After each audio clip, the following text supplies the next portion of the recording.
وہ جلدی سے ایک کاغذ کچھ چیزیں لکھنے لگی۔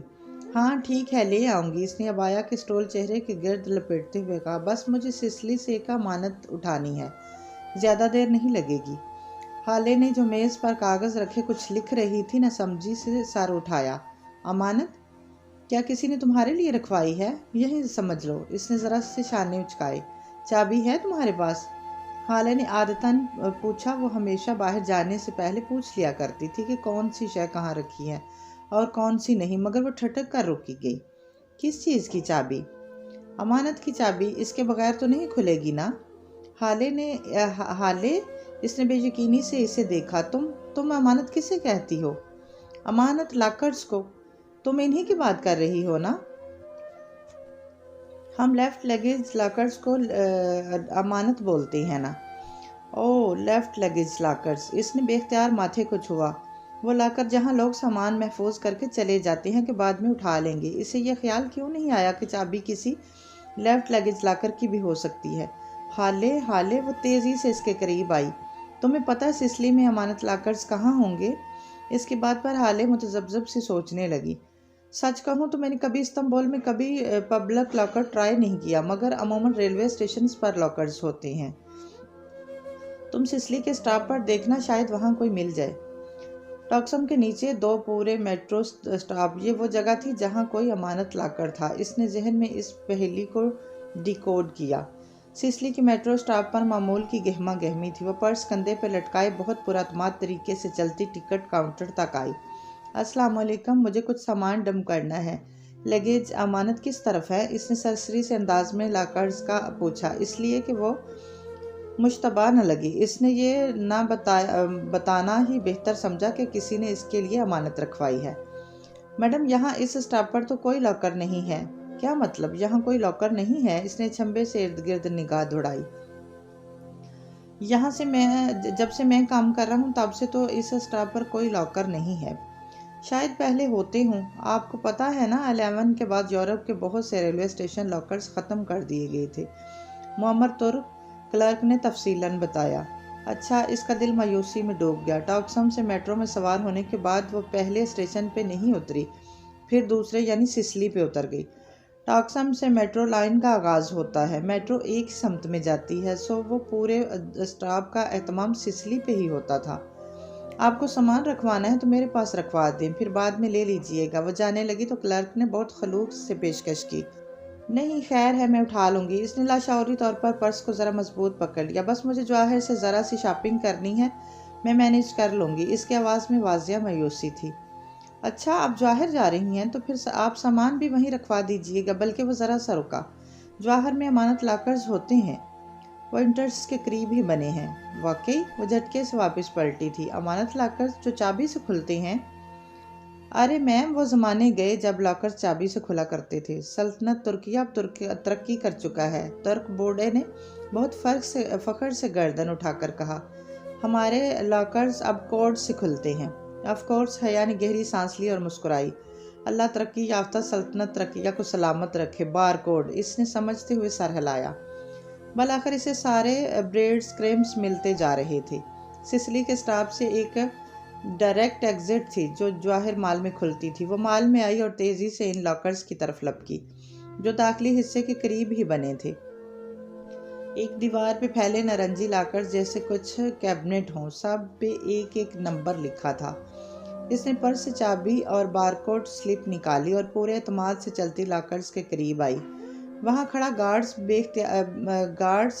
بے اختیار اسے دیکھنے لگا۔ حیا نے وہاں لاکرز کی مشین کا طریقہ دیکھا۔ اس سے پہلے لاکرز ٹائپ کرنا تھا۔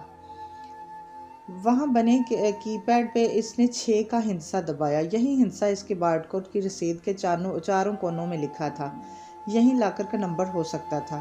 مشین کی سیاہ اسکرین پہ 6 لکھا آیا۔ پھر اس نے بارکوڈ مانگا۔ حیا نے بارکوڈ کو ڈلی طرف سے کاغذ کی شناخت کے لیے مشین کے سامنے کیا۔ ٹون ٹون کی آواز آئی اور اسکرین پر سرخ عبارت ابھری۔ بارکوڈ غلط تھا۔ اس نے بے یقینی سے رسید کو دیکھا اور پھر مشین کو۔ شاید کوئی غلطی ہو گئی ہو۔ گارڈ اب پوری گردن موڑ کر اس کو مشکوک نگاہوں سے دیکھ رہا تھا۔ حیا نے جلدی سے مشین سیٹ کی اور 6 پہ انگلی رکھی، پھر بارڈ کوڈ سامنے کیا، پھر سرخ عبارت ابھری۔ کچھ غلط تھا۔ گارڈ کی نظریں اور بے بسی بری پریشانی، وہ کپاتی انگلیوں سے تیسری دفعہ مشین ریسیٹ کرنے لگی تو رسید ہاتھ سے پھسل کر فرش پر جا گری۔ وہ تیزی سے اٹھانے کے لیے جھکی۔ رسید کا کاغذ الٹا گرا تھا، یوں کہ الفاظ سر کے بل الٹے نظر آ رہے تھے۔ چاروں کونوں میں لکھا ہوا 6 اب الٹا ہو کر 9 لگ رہا تھا۔ کاغذ اٹھا کر اس نے گردن اٹھا کر دیکھا، 9 نمبر لا کر اوپر والی قطار میں سب سے آخر پہ تھا۔ کچھ سوچ کر اس نے مشین کے پیڈ پر 9 پہ انگلی رکھی، پھر بارڈ کوڈ کو سامنے کیا۔ بیپ کی آواز آئی اور سبز رنگ کی عبارت ابھری۔ 9 نمبر کا لاکر کھل گیا تھا۔ وہ جلدی سے آگے بڑھی اور 9 نمبر کا لاکر دروازہ کھولا جیسے کچھ کیبنٹ کو کھولتے ہیں۔ اندر ایک چوکور سی تجوری رکھی تھی جو پیچھے کہیں سے چپکی تھی۔ یہ وہ تجوری تھی جس کی دانت کی تہوں میں شیشے کی تہ ہوتی ہے، اور اگر اسے غلط طریقے سے کھولنے کی کوشش کی جائے تو اندرونی حصہ ٹوٹ کر تجوری کو جام کر دیتا ہے۔ اس نے تجوری کے ہول میں وہ چابی ڈال کر گھمائی، تجوری کھل گئی۔ حیا نے جلدی سے اسے کھولا۔ اندر ایک چھوٹی سی سیاہ مخملی ڈبی رکھی تھی، جیسے انگوٹھی کی ڈبی ہوتی ہے۔ اس نے وہ ڈبی مٹھی میں دبائی اور احتیاط سے اپنے بیگ کے اندر گرا دیا کہ پیچھے کھڑا گارڈ نہ دیکھ سکے۔ 2 منٹ کے بعد وہ مال کے باہر کھڑی تھی۔ اس نے بیگ کو مضبوطی سے پکڑ رکھا تھا۔ ترکی اور ترکی کے ایڈونچرز، وہ کبھی ان پر ایک کتاب ضرور لکھے گی، اس نے مسکراتے ہوئے سوچا تھا۔ فی الحال اسے ایک ایسی جگہ تلاش کرنی تھی جہاں بیٹھ کر وہ آرام سے ڈبی کھول سکے۔ دفتراً اس کا موبائل بجا۔ آپ کا سرپرائز برگر کنگ کی پینٹری میں آپ کا انتظار کر رہا ہے، ARP۔ 2 سطور کا وہ مختصر سا پیغام اس کو سن کر گیا۔ کہیں عبد الرحمن جہاں کے پاس تو نہیں چلا گیا؟ اس کی آنکھوں کے سامنے جہان کا ٹوٹا پھوٹا ریسٹورنٹ گما تھا اور وہ واپس زیر زمین میٹرو کی طرف بھاگی تھی۔ برگر کنگ میں معمول کا شور اور رش تھا۔ وہ تقریباً دوڑتی ہوئی کچن میں آئی تھی۔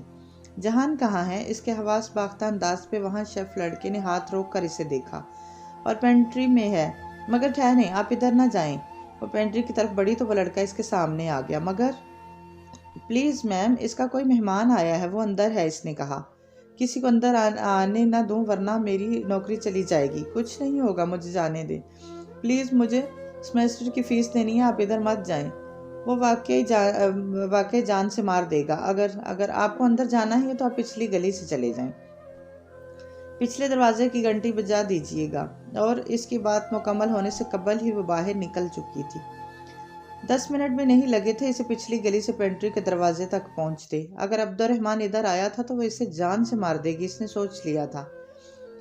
پینٹری کا روشن دان کھلا تھا، وہ حیا کے چہرے برابر آتا تھا۔ اس نے اندر کا منظر اور آوازیں صاف سنائی دے رہی تھی۔ وہ جو گھنٹی بجانے ہی لگی تھی بے اختیار رک گئی۔ جہان جین کی جیبوں میں ہاتھ ڈالے حیا کی طرف پشت کیے کھڑا تھا۔ آواز نیچی رکھو، یہ تمہارا ادالار نہیں ہے جہاں میں تمہاری ساری بکواس چپ کر کے سنتا رہوں گا، یہ میری جگہ ہے۔ اس کے مخاطب نے استدعائیہ انداز میں سر جھٹکا۔ سرمئی برساتی آنکھوں پہ اینک اور ناقابل فراموش چہرہ جس پہ چند روز قبل اس نے کافی الٹی تھی، وہ پاشا کا چہرہ کبھی نہیں بول سکتی تھی۔ ہاں، تمہاری جگہ، مت بولو کہ یہ جگہ بھی میں نے تمہیں دی تھی، یہ تمہیں ببوق ادا سے فرار ہو کر چھپنے کے لیے جگہ چاہیے تھی، مگر تم دنیا کے سب سے بڑے احسان فراموش ہو جہان۔ وہ دیوار سے لگی پتھر کا مجسمہ بنی رہ گئی۔ استقلال اسٹریٹ کا شور غائب ہو گیا۔ میرا بھی اپنے بارے میں یہی خیال ہے، وہ جواباً کمال بے نیازی سے شانے اچکا کر بولا تھا۔ اور میرے کام کے بارے میں تمہارا کیا خیال ہے؟ کیا وہ 48 گھنٹوں میں ہو جائے گا؟ نہیں، جہان اسی رکھائی سے بولا تھا، کیونکہ پہلی بات تو یہ ہے کہ میں تمہارے باپ کا ملازم نہیں ہوں، اور دوسری یہ کہ تم اپنے لالچ کے ہاتھوں بے صبرے ہونے کی بجائے تھوڑا انتظار کرو تو بہتر ہوگا۔ لالچ؟ پاشا نے بے یقینی سے دہرایا۔ میرا سب کچھ داؤ پہ لگا ہے اور تم کہہ رہے ہو کہ میں لالچی ہوں؟ جہان نے لاپرواہی سے شانے اچکائے۔ تمہارے اپنے جرائم کی سزا ہے، میرا کیا قصور؟ اور تمہارے جرائم کی سزا کب ملے گی جہان سکندر؟ وہ لب پینچتے اتنی سختی سے بول رہا تھا کہ جبڑے کی رگیں تن گئی تھی۔ یاد رکھنا، جس دن میں نے زبان کھولی اس دن تم سیدھا پھانسی چڑھو گے۔ جہان نے بے اختیار ہنس پڑا۔ اور تمہیں لگتا ہے کہ میں پھانسی چڑھ کر تمہیں ادالار میں عیش کرنے کے لیے چھوڑ جاؤں گا؟ ایسی فیری ٹیل تم ہی گھڑ سکتے ہو پاشا۔ ترک میں صاحب یا مسٹر کے لیے بے استعمال ہوتا تھا۔ پاشا بہت تعصب سے اسے دیکھ رہا تھا۔ تم ایک دفعہ پہلے بھی مجھے دھوکہ دے چکی ہو، میں اس دفعہ تمہارا اعتبار نہیں کروں گا۔ تو نہ کرو۔ اس نے بے نیازی سے کندھوں کو جنبش دی۔ جہنم میں جاؤ میری طرف سے۔ پاشا چند لمحے بہت ضبط کیے اسے دیکھتا رہا، پھر کچھ کہنے کے لیے لب کھولے ہی تھے کہ نگاہ روشن دان سے جھانکتے چہرے پہ پڑی۔ سیاہ لبادے میں سے صرف اس کی بڑی بڑی آنکھیں نظر آ رہی تھی جن میں سارے زمانے کی بے یقینی تھی۔ وہ دھیرے سے مسکرایا۔ تمہاری بیوی باہر کھڑی ہے جہان، اسے اندر نہیں بلاؤ گے؟ وہ جو چہرے پہ ڈیر بیزاری لیے کھڑا تھا کرنٹ کھا کر پلٹا۔ حیا اسی طرح ساکت سی روشن دان کے باہر کھڑی تھی۔ کیا؟ جہان نے بے یقینی سے دہرایا۔ اسے شاید لگ رہا تھا کہ اس نے غلط سنا ہے۔ پاشا زیر لب مسکرایا۔ تمہاری بیوی سبانجی یونیورسٹی کی ایکسچینج اسٹوڈنٹ، ڈروم نمبر بھی بتاؤں؟ حیران مت ہو جہان، تم نے پاشا بے کو انڈر اسٹیمیٹ کیا ہے۔ میں تمہاری بیوی کو اچھی طرح جانتا ہوں، بلکہ کچھ دن پہلے ہماری ملاقات بھی ہوئی ہے۔ کیوں مدام، میں ٹھیک کہہ رہا ہوں نا؟ اس نے آگے بڑھ کر پینٹری کا دروازہ کھولا اور اسے جیسے اندر آنے کا راستہ دیا۔ ملاقات؟ جہان کے چہرے کا رنگ اڑ گیا۔ اس نے ششنت نگاہوں سے حیا کو دیکھا۔ وہ اتنی ہی بے یقینی سے اسے دیکھ رہی تھی۔ بے یقینی، بے اعتبار، فریب، جھوٹ۔ حیا، یہ تم اس کو جانتی ہو؟ وہ متحیر سا تھا، جیسے اسے یقین نہ آیا ہو۔ وہ اس سب سے بے خبر تھا۔ یہ سچ کہہ رہا ہے۔ اس نے بمشکل اس بات میں گردن ہلائی۔ وہ انہی بے اعتبار نگاہوں سے پلک جھپکے بنا جہان کو دیکھ رہی تھی۔ وہ کون تھا وہ نہیں جانتی تھی۔ اب بتاؤ جہان، میرا کام 48 گھنٹوں میں ہو جائے گا یا نہیں؟ وہ مسکرا کر پوچھ رہا تھا۔ جہان نے اسے دیکھا، پھر اس کی پیشانی کی رگیں تن گئی۔ وہ آگے بڑھا اور اپنی ساتھی کو گریبان سے پکڑ لیا۔ میری بات کان کھول کر سن لو، میں تمہارا کام کر دوں گا 48 گھنٹوں سے پہلے، لیکن اگر تم نے میری بیوی کی طرف آنکھ اٹھا کر بھی دیکھا تو استنبول کے کتوں کو کھانے کے لیے تمہاری لاش بھی نہیں ملے گی۔ ایک جھٹکے سے اس نے پاشا کا گریبان چھوڑ دیا۔ اس کی آنکھوں میں وہ خون اترا تھا کہ حیا ڈر کر 2 قدم پیچھے ہی ہٹی۔ اس نے واضح طور پر محسوس کیا کہ پاشا کی مسکراہٹ سمٹ گئی تھی۔ مجھے تمہاری بیوی سے کوئی مسئلہ نہیں ہے، نہ میں نے پہلے اس سے کچھ کہا نہ اب کہوں گا۔ مجھے صرف اپنے کام سے غرض ہے۔ ہو جائے گا، ناؤ گیٹ لاسٹ، وہ بہت ضبط سے بولا تھا۔ پاشا نے اپنی برساتی کا کالر ٹھیک کیا اور پھر بنا کسی کو دیکھے باہر نکل گیا۔ حیا ابھی تک بغیر پلک جھپکے جہان کو دیکھتی دروازے میں کھڑی تھی۔ تم اسے کیسے جانتی ہو؟ میں سمجھ نہیں پا رہا۔ وہ اس کے قریب آیا تو وہ بے اختیار 2 قدم مزید پیچھے ہٹی۔ وہ رک گیا۔ میں نہیں جانتا کہ تم نے کیا سنا، مگر تم نے ادھوری باتیں سنی ہیں۔ میرا اس آدمی سے کوئی تعلق نہیں ہے۔ حیا، تمہیں مجھ پہ اعتبار ہے نا؟ میری بات سنو۔ وہ بے بسی سے کچھ کہنا چاہ رہا تھا، مگر وہ بہت دیر ہو چکی تھی۔ اسے جہان سکندر کی کسی بات کا اعتبار نہیں رہا تھا۔ وہ ایک دم مڑی اور اسکوائر کی جانب بھاگی تھی۔ میری لینڈ لیڈی نے خوب ہنگامہ کیا۔ میں آج کل اس سے چھپتا پھر رہا ہوں۔ یہاں کوئی عبد الرحمن پاشا نہیں ہے۔ یوں نہیں کسی نے اپنے بارے میں افواہیں پھیلائی ہوں گی۔ جھوٹ تھا، سب فریب تھا۔ اس کی آنکھوں سے آنسو گرتے حجاب کو بھگو رہے تھے۔ ایک لمحہ، بس ایک لمحہ لگتا ہے اعتبار ٹوٹنے میں اور سب ختم ہونے میں۔ وہ اسے مسلسل فون کر رہا تھا مگر وہ سن نہیں رہی تھی۔ سبانجی واپس پہنچنے تک وہ فیصلہ کر چکی تھی کہ اسے معلوم تھا کہ اسے جہان کی بات سن لینی چاہیے، ایک دفعہ اسے وضاحت دینے کا موقع دینا چاہیے، مگر وہ خوف، بے اعتباری کے دکھ سے بڑا تھا جو اسے اپنی لپیٹ میں لے چکا تھا۔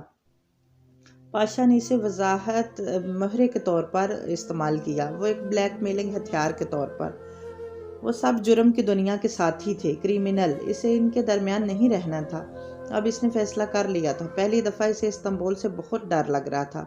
اسے جلد از جلد پاکستان واپس لوٹنا تھا۔ اس کا گھر دنیا میں ان کی واحد محفوظ پناہ گاہ تھی۔